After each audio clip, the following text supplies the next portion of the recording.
ઉપવાસ કરી તન ગાડ્યું, કરી દીવડા ઘી બહુ ગાળ્યું. ઉપવાસ કર્યો, રવિવાર હતો અને પાછો રવિવાર કર્યો. હવે રવિવાર કર્યો એટલે હવે આ કરે શું? ખાય નહીં. અને કે મેં રવિવાર કર્યો. રવિવાર તો તારો કર્યો થાય એવો નહીં છે જ તે, પણ આ જગતના ખેર ઊંધા છે. એના હી શેક્યો પાપડ ભાગે નહીં. અને કે મેં કર્યો. રવિવાર ને દાડે તું સોમવાર કરી બતાવું તો તું ખરો. ના થાય ના. મેં રવિવાર હોય તે દાડ કહેવાનું ના મેં સોમવાર કર્યો, ના મેં સોમવાર કર્યો. પણ મોને વાનું મન મોને.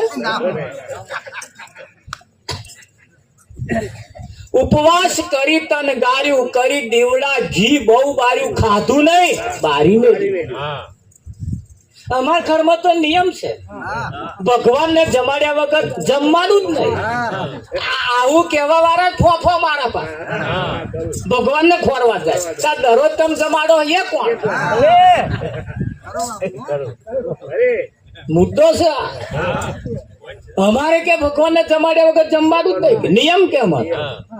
તમે દરરોજ ભગવાન ને જમાડો છો, તારા લક્ઝરીઓ ફરી ફરી તો જ આવશો નહીં? ઘરમાં નહીં.